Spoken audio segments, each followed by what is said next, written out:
To ensure that our Ampler e-bikes run smoothly, we recommend that you have your bike regularly checked by a professional workshop. Feel free to do some maintenance yourself, but please be aware. We strongly urge you not to work on motor, sensors or battery, but to contact us first if you run into any issues. This way, we can track where the problem stems from and how to fix it properly.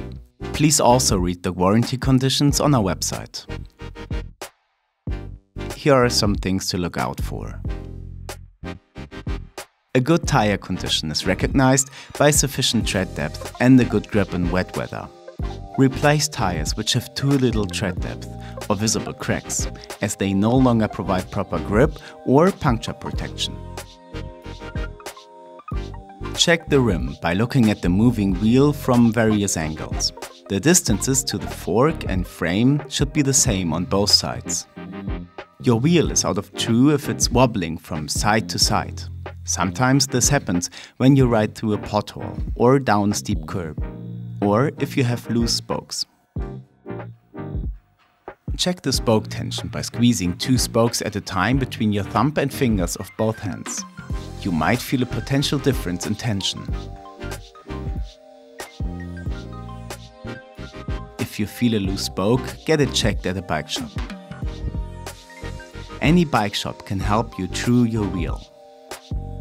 Make sure to get it fixed early on, as it can lead to more damage on your bike.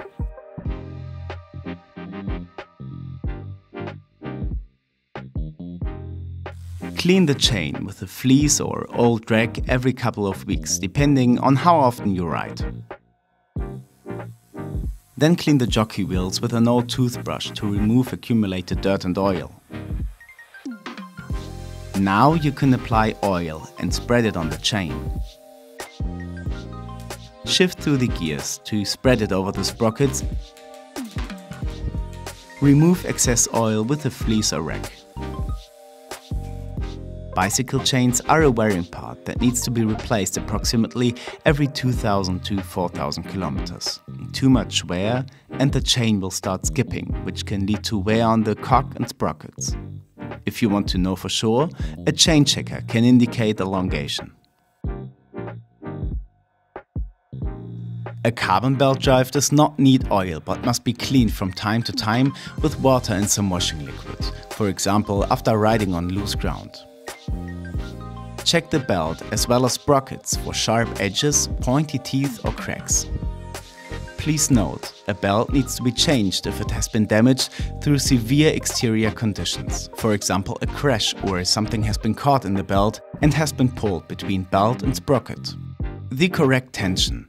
The belt should be firm but not completely stiff. The official Gates Carbon Drive app can give you a good idea of when your belt needs tensioning. Follow the instructions in the app. A professional bike shop can have additional tools to check the correct tension. Pulling the brakes should bring you to a comfortable and safe stop. If this is not the case, have your bike checked at a professional bike shop. The brake pads should have enough black rubber left and not to be worn down. Have a look at it every now and then. Worn brake pads will be very noisy. You can hear the metal pressing onto the rotor. In the long run, this will damage the rotor. Exchanging brake pads is easy. Check the Shimano manuals if you want to do it yourself or visit a bike shop.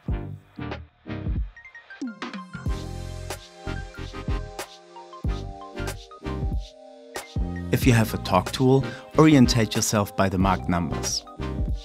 Otherwise, it is sufficient to tighten the bolts by hand everywhere except on carbon components. Check the axle bolts on the wheels from both sides.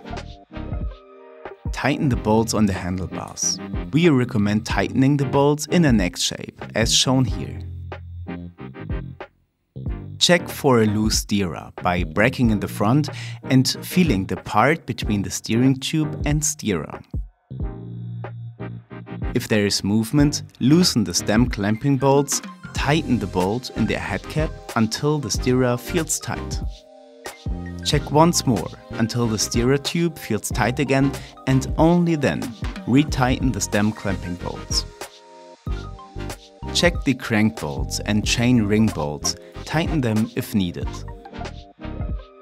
Retighten the eccentric bolts of the bottom bracket. At best, clean the area beforehand and grease the bolts again. Be careful not to damage any cables on the inside. Check the bolts on the front light. Tighten the brake caliper bolts on the fork and the rear wheel.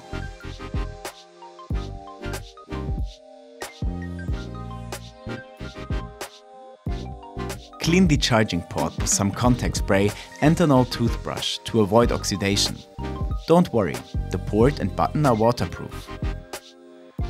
As always, when in doubt, don't hesitate to contact us.